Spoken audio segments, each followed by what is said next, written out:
Welcome in the PHNX Suns show. I'm Espo Hisal, and we're very excited to have a special guest, the head coach of the Dayton Flyers and a man who knows the Suns' second-round pick, Toumani Camara, very well. It's the head coach, Anthony Grant. Thank you so much for joining us, Coach Grant. My pleasure, guys. My pleasure. Good to be with you. I know you were out there at the draft, and what was it like for Toumani to get selected? How did it feel for you as his head coach to be there and be part of that?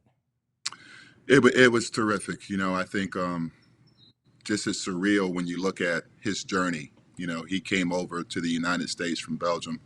I think he was maybe 15, 16 years old with a dream of playing in college and maybe one day playing in the NBA and having his name called. And to see him be able to get to that point on draft day, his mom, his brother flew in from Belgium. He had close friends and family from Florida join him there, and just to see everybody come together, to celebrate him on that night, and then just his reaction and his joy at seeing his dream come true.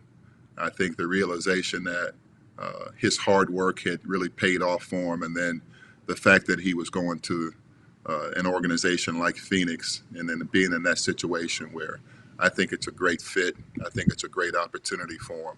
I think he couldn't ask for any more. So I think the feeling the word I would use to describe his feelings would be gratitude. I think appreciation. I think he understands the opportunity that he has, and I think he's put the work in. So I'm excited for him. I think it's going to be a great fit. I'm not sure if you know this, but the Suns have a few shooters on the team with Kevin Durant, Devin Booker. It's just a few, and Bradley Beal now. Yeah. But defensively is kind of where Toumani really made his name, I think, at least from the Suns' perspective, and his versatility. Can you speak to how dynamic he is on the defensive end and what he was able to do for you and how you think it'll translate to the Suns? Yeah. I've said this probably for over at least a year and a half, that I think he's probably one of the more underrated and versatile defenders that I've seen in college basketball in years. I think his ability at 6'8", with his athleticism, with his agility, with his instincts, he's as versatile as you can get. I remember, when I was in OKC, we had a young man named Andre Roberson, who was, a guy that in college probably, was probably more of a forward.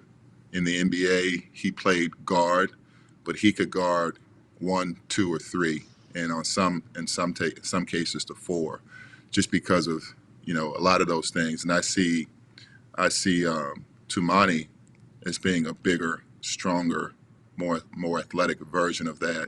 I think Toumani will be able to surprise people with his offensive skills as well. I think he right now obviously needs to continue to develop consistency with his shooting, but I think at 23 years old, he's not a completed package yet. I think he's going to be able to add some things to his game that I think will have him in the league for a long time. So I'm excited.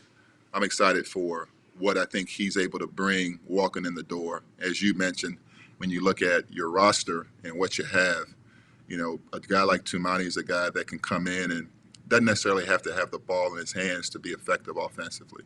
He's a dynamic cutter. He's got a high basketball IQ. He's going to understand how to play in concepts and how to play with other great players. And I think he's going to be able to do some things that's going to help from an offensive standpoint. But certainly, I think his calling card will be his versatility, his toughness on the defensive end.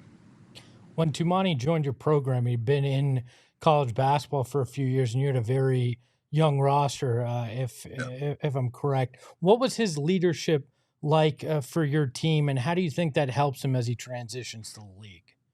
Yeah, great question. I think, walking in the door, as you mentioned, we had one of the youngest teams in the country when Toumani transferred. So he was actually our most experienced guy, having played 2 years of college basketball. And we got to think, we're talking about right around the pandemic time, a second year of coming out of the pandemic there.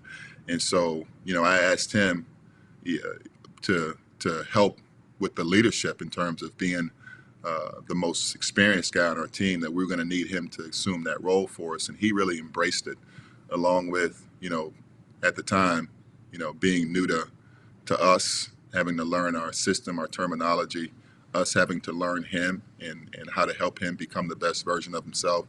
He really embraced it, and then that second year, something I typically would do on a team was I asked all the guys, hey, listen, I need you guys to anonymously, individually tell me who you would select as a team captain and why.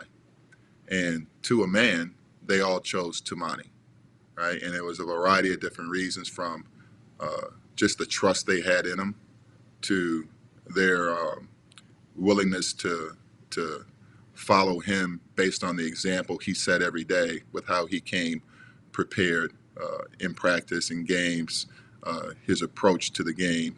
They looked up to him. I think he was a guy that, to a man, they were willing to say, okay, this guy, I'm willing to allow him to hold me accountable, right? And I need him to be able to do that because of how we view what he does. So I think it was a great testament to him to hear that from your teammates, right? Like, as coaches, we can look at it one way and the team could be thinking completely different. But I think we were in lockstep in terms of what he provided. And I think he did a great job for us throughout the year, especially considering, some of the adversity that hit us throughout the year, with the injuries we had to face and the different lineups that we had to face night in and night out. And he was able to be that steady guy for us night in and night out, that was able to impact winning. And some nights that was, grabbing 14, 15 rebounds. Some nights that was scoring 20 plus points, and some nights that was getting 4 or 5 shots, and like we have a saying, there are certain nights where, offensively, it may not be your night, right? And what you think you do well may not be going well. Can you still play well? And Toumani always played well, no matter whether or not his shots were falling. He was able to impact winning. And I think that translates no matter what level you're at, when you can impact winning. And he does it in a variety of ways. So I think it'll be a great addition to Phoenix, because I think the things he does will translate to that next level and be able to help Phoenix win. You mentioned it a little earlier in terms of just adding to his game and trying to figure out new ways to impact the game. 3-point percentage is obviously one of those things that a lot of NBA teams are looking at. He's got the defensive acumen, but now he's trying to work on that 3-point shot. Was that something he initiated, or is it something that maybe as a program you guys kind of took a look at? And how has his work been towards that goal in terms of being a more proficient 3-point shooter? Yeah, so I think walking in the door, him understanding who he was as a player, right? I think if you talk to Toumani, he'll tell you. I think one of the biggest things that he was able to get here is to figure out who he was as a player and what his strengths were, right? And I think from the time he walked in the door, that first semester, trying to figure out what he did well and how to impact the game, and then you saw a transformation in the second half of the season in terms of what he was able to do from an offensive standpoint. And then I think this past year, I think the work that he put in showed. I think his numbers overall improved, and that's why I say I don't think he's a finished product, because he's willing to put the work in. You're not going to have a guy that works harder than him. I spent a couple of years in the league, and I can tell you, there are a lot of guys in the league that you see get better, right? Just because they're putting the time in, they're dedicated to the craft. You could probably go down the line just off of this year's playoffs of guys that came in with a reputation of being one thing, and now you look at the way they impact the game, right? In terms of the shooting or the decision making, or them understanding who they are and growing into their roles and putting themselves in a position where they're they're really, really valuable pieces of a team. So I don't think Toumani's any different. Like we all, can sometimes, prejudge, and I think the thing that Toumani's going to be able to do is he's a very mature young man walking in the door. I think he's a very confident young man because he knows the work that he's willing to put in. And I think, honestly, I think it's going to be a situation where he's going to add value, walking in the door. And I think his best basketball is ahead of him. We're in an age where, you look at kids coming in at 18, 19 years old, and you want them to be, finished products or where they will be down the road. But Toumani at 23, I think, has the maturity to come in and understand how to accept a role on a team, how to implement himself into helping everybody else have success and play to their strengths while he's playing to his strengths. And I think continue to have the humility to understand I got to continue to grow and get better and improve. And I think he'll do all those things. Final question, Coach. Was there a moment with Toumani that you said, this guy is NBA bound? I recruited Toumani out of high school, so I've known him for a long time. And quite honestly, Toumani and I had a lot of conversations. I always felt like just what I saw that, and coming from the league and, a few years earlier, I felt like he had a lot of things that could translate. I thought the thing that would make him maybe a second round pick or potentially a guy that would have to go undrafted and work himself into the league was that he would need to continue to develop offensively, right? But I've seen so many guys in the league be able to do that. I felt like, he was able to do that. And I think, throughout this year, we didn't have the success as a team that we hope to have this year. Some injuries and some unfortunate luck, kind of derailed some of the things we felt like we could do.